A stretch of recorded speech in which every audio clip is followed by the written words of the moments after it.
Good morning everyone. This is the lecture number 4, subject physical education, class 12, chapter number 6, taste and measurement in sports. Right? This is the last subtopic for the chapter. The topic is Rickney and Jones Senior Citizen Fitness Test. Right? This test is also known as Pluter Functional Test of Senior Citizen. Rickney and Jones developed the Senior Citizen Fitness Test in year 2001. Right? This test has proved to be beneficial for senior citizens. It helped the early identification of at-risk participants. Along with this, it is significant to plan safe and effective physical exercise program for senior citizens because individual health and fitness level can be known better with the help of this test. Right? So, this is actually proved very profitable for the senior citizen because through this test we can recognize or identify any of the risks which can happen in future or if it is like growing gradually in the participant. Right? First battery is chair stand test.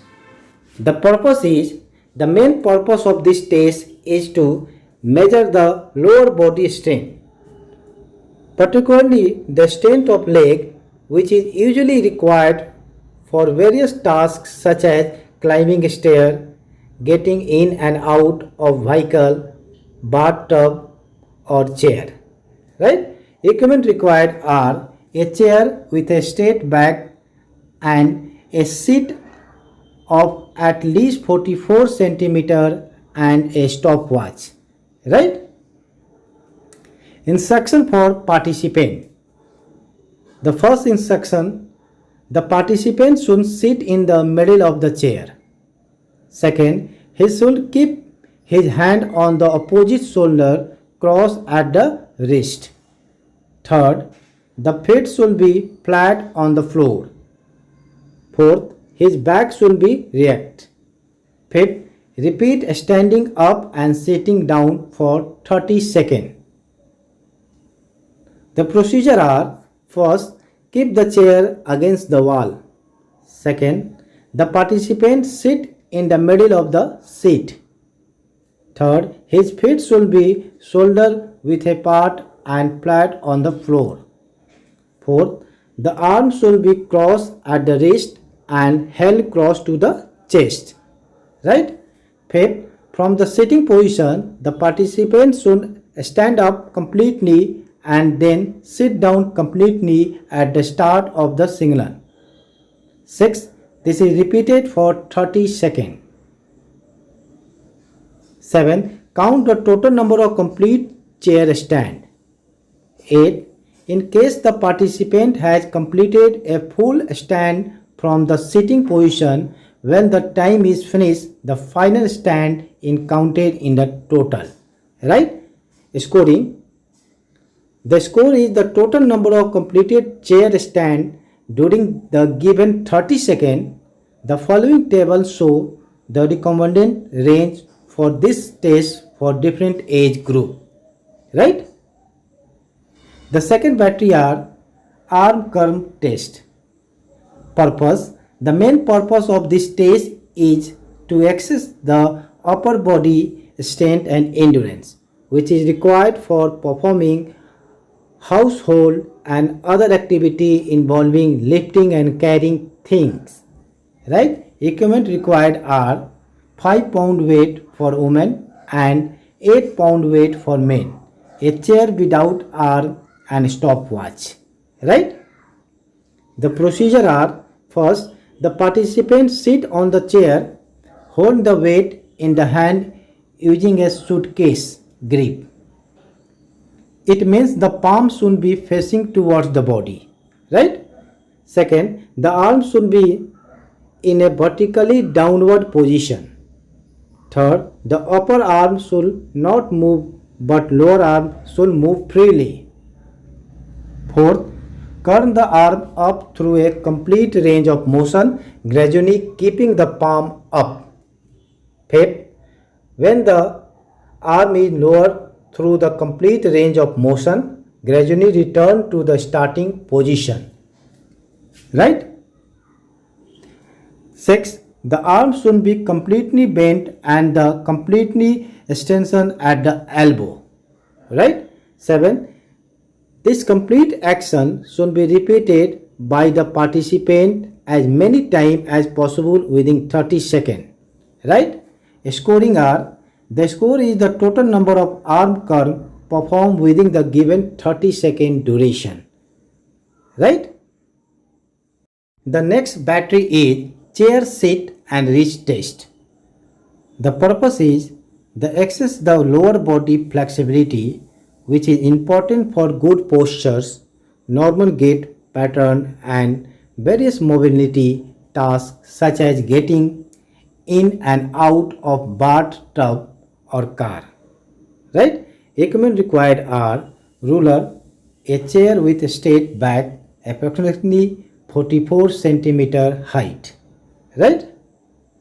The procedure are, first, the participant sit on the edge of the chair kept against a wall for safety purpose. Right? Second, one foot should remain flat on the floor while the other leg should be extended forward with the knee is straight position. Right? Third, heel should be on the floor and ankle should be bent in at 90 degree. Right? Fourth, place one hand on the top of the other with tips of the middle finger at the same level. Right? Fifth, instruct the participant to inhale and then as he exhale, reach forward towards the toe by bending at the hip.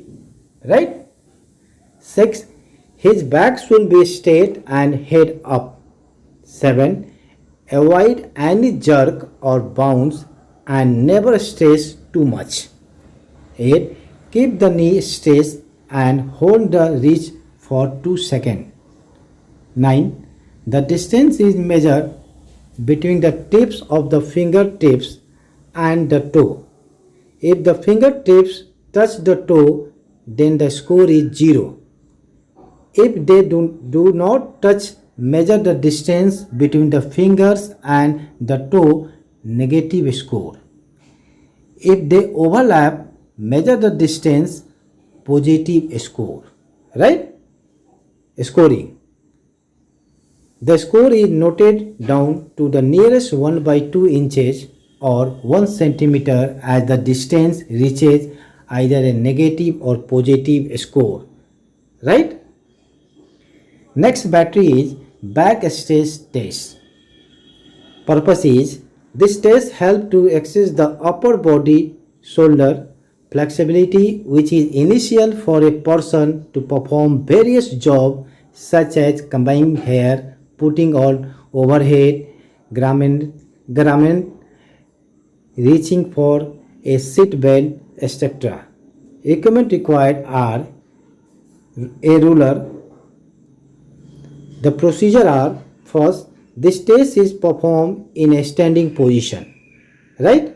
Second, keep on hand behind the head and lower it down gradually over the shoulder and reach as far as possible at the middle of back. Right?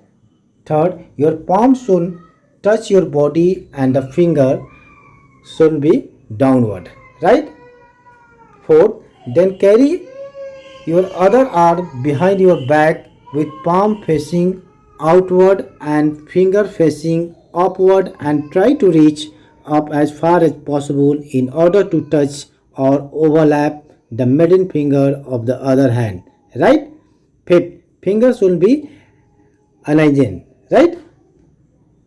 6. Measure the distance between the tips of the finger. 7. If the fingertips touch, then the score is 0. If they do not touch, measure the distance between the fingertips, negative score. If they overlap, measure the distance, positive score.